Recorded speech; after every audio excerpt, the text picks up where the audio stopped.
I think my my capture card is freaking out, and I think that's what the problem is. So switching to this camera should solve it. Now this camera is really not mega set up for painting. You can see it's having some trouble with the light. It's trying to adjust the light. There it goes. But I still want to get at least some of these done today on stream. So yeah, until I can get the other one up and running, we'll make do essentially. So okay, where were we?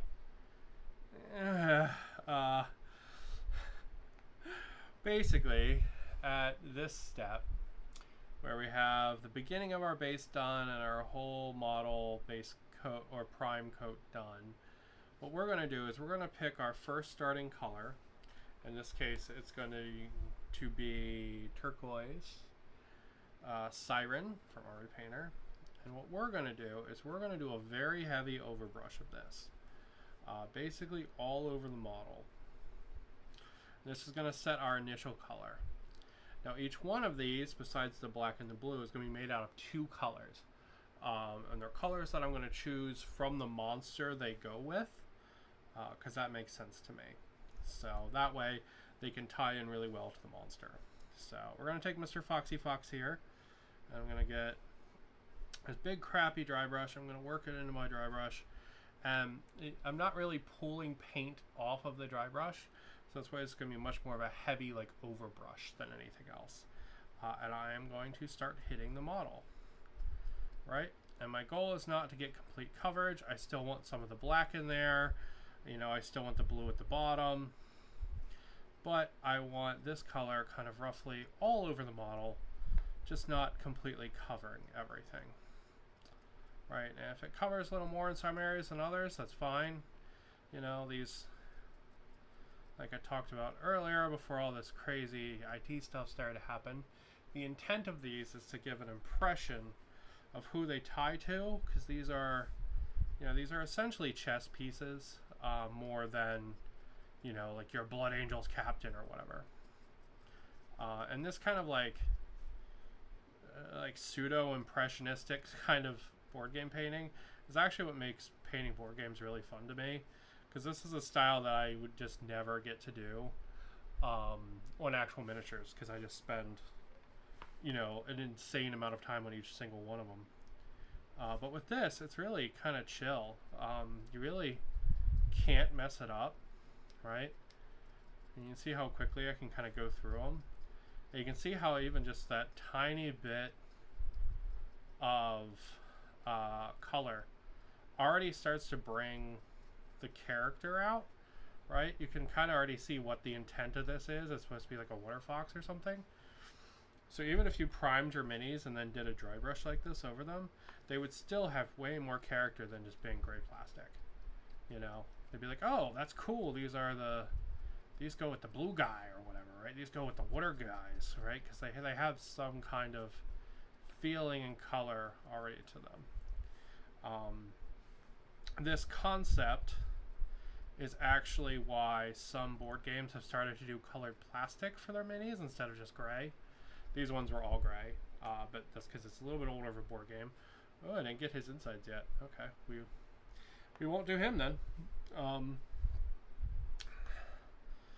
But they're all gray, right? But if you look at some of the like the new Zombicides and stuff, lots of times they have these different color minis, right? So the player characters will be like blue or something, and then the zombies will be like green or red or something like that.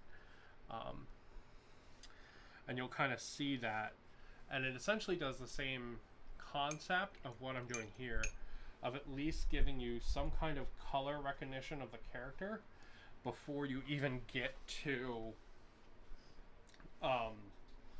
anything else. So, all right. Well, let's see. Let me finish the other Foxy up a tiny bit. Go. All right, then we'll let him sit for a sec.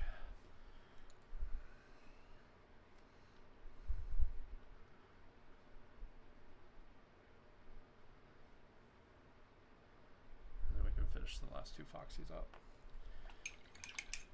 Now, the interesting effect of an overbrush like this is that sometimes it doesn't come out like kind of dark enough, especially doing it over black. Sorry, it's being on the other camera. I'm not. This is like my like board game overall view board camera. I am not used to using this one for painting. This is a great camera though. It's really good. Fantastic camera. I should probably set it up a little bit better than I have, to be honest. This is the kind of camera a lot of YouTubers use for their face, actually. But I just use the webcam, right? The one that's kind of built into the computer for my face, because, I mean, you don't need to see me that well, right? Like, come on, you know. And my face is the least important part here. So yeah. I do apologize. Because I'm not used to painting on this camera, I might be going off the camera, or I might be doing weird things with the focus and stuff. So I do apologize if that's the case. That is not the intent, nor is that the norm for these things. Alright, so I'm just going over that overbrush again. And just making sure some areas are like dark enough, because when you're doing this, you're essentially dragging the paint around, so it's very easy for some spots on the model to not be dark enough. This is very true when you're using colors like red. You have to be very careful with red doing this, because otherwise you will just end up with pink. And pink is a great color, but if you want red, you don't want pink. So, other ones, yellow, doing any kind of overbrushing with yellow, or even dry brushing with yellow, can be very painful, because yellow has largely at its base is green, so you will sometimes get a green hue when doing this or any kind of dry brushing with yellow.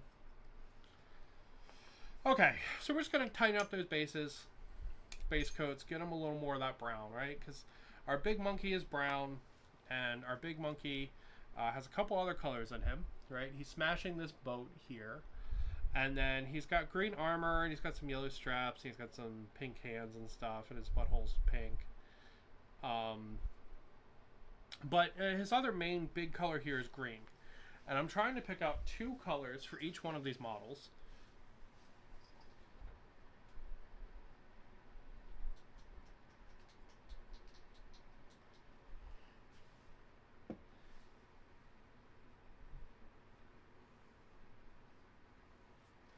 One sec, I'm trying to remember which green I used. Is he jade or dark jade?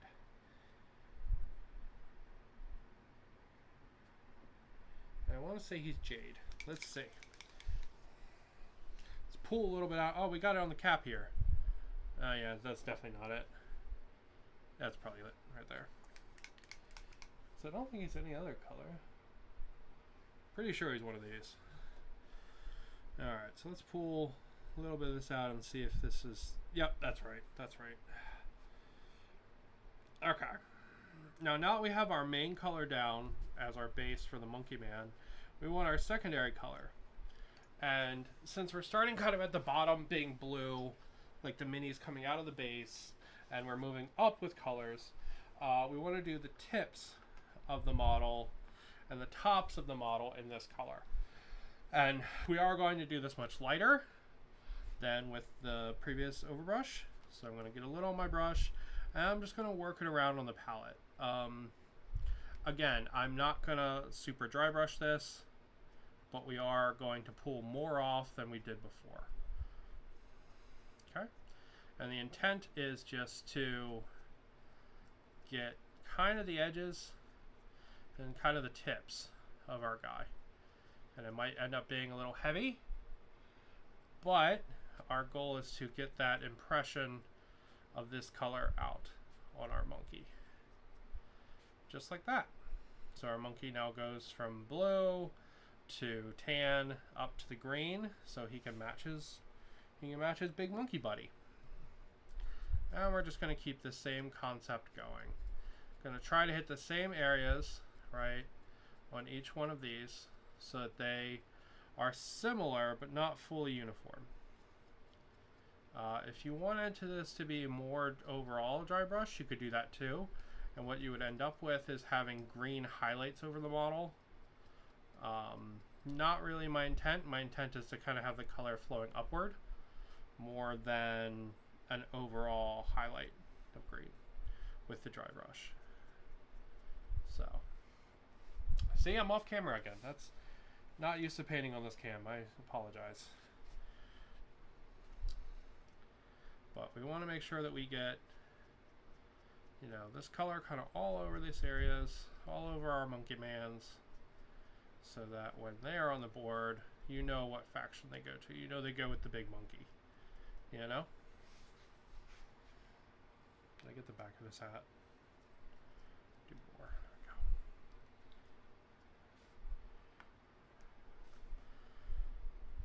we go. And since these aren't, since these are essentially like game pieces more than standalone miniatures,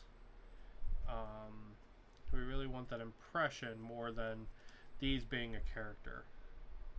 You know, I don't want a situation where someone picks up this monkey and is like, oh man, this should have been the player character, not whatever the main character of this faction's supposed to be. You know, I want a situation where these monkeys, you're like, oh, okay, yeah, those very clearly go with the big monkey, you know, because they're monkeys too, and I can see that from the mini, and I can also be like, oh, you know, they have some kind of matching similar colors, you know, something to tie them together. It's really what I want.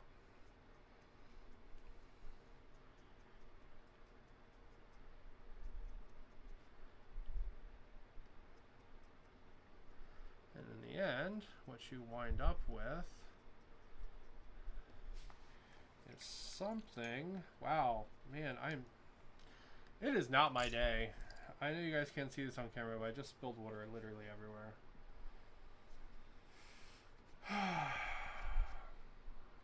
I'm cleaning out my normal water cup. Yeah, because it's been like 2 years since I've cleaned it, so. Alright, so what you wind up with is you wind up with some monkey men, like this guy right here. He's a monkey man. And you wind up with a big monkey who matches with him. And then they go together and are reminiscent of each other. And that's kind of the intent and sort of the goal of this overall monkey time of these guys here. Now, once we have our monkeys kind of to this state, what I'm going to do is I'm going to go back and clean them all up a little bit. So we'll do this actually on the Skeleton Bros that we did before. We'll do this on the Skeleton Bros because the Skeleton Bros are cool. And what I'm going to do is I'm going to take my brush. I'm going to start off with the blue, and I'm going to make sure the base has good coverage first off, all over, all around. And then I'm going to make sure that some of his lower areas and tips and stuff have that blue as well. Alright, just kind of going color by color, and we're going to pick out different parts of our model. So here on the back of his coat, I'm going to make that blue. There you go. You can see that there. Right, because I kind of want it to be flowing up from the base of the model. I'm just going to run through and do that same thing with every one of these. Just touch up that blue color and then tie it up. And if I hadn't done it on the base, like the crate there already, I would go ahead and I would move it there. But I'm also going to get it on the bottom of this cape because I think that ties it in really neat as well. Now, if I have areas on here that I feel like should be brown that aren't, right, I would next, or whatever my second coat is, I would then go to that coat. I think most of these guys are pretty heavily done in red, and I'm pretty happy with that. So what I'm going to do is I'm actually just going to jump to their third coat, and I'm going to pull some more of that color out on these minis.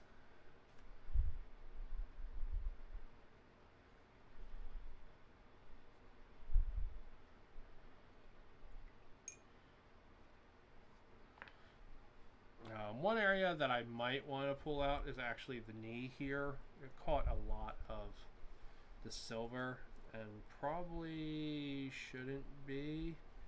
Maybe it looks like there actually has a knee guard there. I can't tell. No, that's just the tip of the boot. Yeah, we'll go ahead and we'll actually pull that. We'll knock that down. So I'm going to pull out some of the red that I used for that and pop it into one of these cups. And we will go ahead and knock that knee color down because it's just too bright. We don't need that there. So, boop, boop, boop, boop, boop. Boop, boop, boop, boop, boop, boop, boop. Just kind of quick little flicking will take care of it for us. There we go. Now, if you wanted to, you could just dry brush this again, and it would make sure to do it 100% right. You don't have to do this part by brush. You can literally just dry brush it again, but I want to make sure I have that control so I don't get it anywhere I don't want it. So, all right. Now just go model by model and working back the colors that I don't want on each part of the model. There we go. Just like that. Now if there's any areas you definitely missed with your earlier dry brush, this is a great time to go back and hit those as well, especially areas that are kind of hard to get to dry brush, like kind of more internal areas and stuff like that. There's a lot of paint on there. I don't want all of that.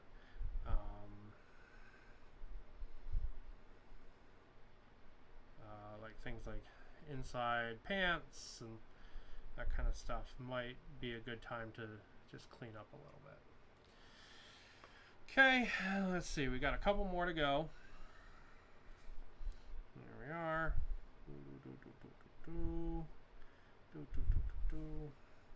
Now this kind of like I keep saying impressionistic, and I think that's very fair, but kind of emotionally right, and like trying to give you a feel of the miniature more than painting every detail in is very fun.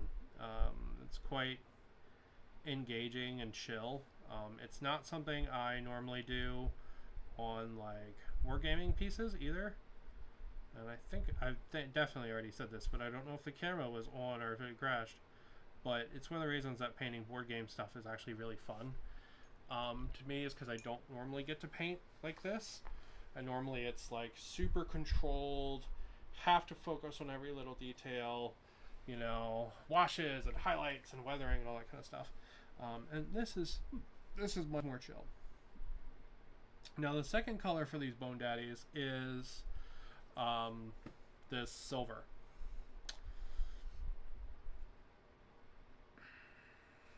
So I'm just gonna go ahead and hit some areas like I did before, and maybe some areas that I thought they should need more on, like this guy's hat has very little silver on it, but it's kind of the top piece, so it's one I want to have the most silver. You know, just kind of doing like a pseudo dry brush with my actual brush. And then the end result will look like that. And he'll be a nice impressionistic mini to go with his boss. And painting like this is extremely quick, and it gets your minis on the table, which is the goal for everything, hopefully. You know, they're definitely not award pieces, but you're not going to do that with this kind of mini anyway, right? This is kind of like a board game chill mini. But you are gonna have something that looks cool in the end. Alright, and it's gonna look fun on the tabletop and kind of be fun to play with, you know? Because I do not enjoy playing with gray plastic. It kind of ruins the immersion for me. So at least having at least a little bit of color and a little bit of personality on the minis helps bring that back, right? If I see a bunch of gray plastic, it just, I don't know. It doesn't really feel like we're telling a story anymore, right? It doesn't feel like people, put the effort in, I guess, like I don't mind playing other people with gray plastic, but it also just feels, I don't know. It doesn't feel like a story to me then, you know what I mean? It doesn't feel like, these are your characters and, you thought about your minis and like who they are, and they've got little stories and little names and stuff, with just gray plastic.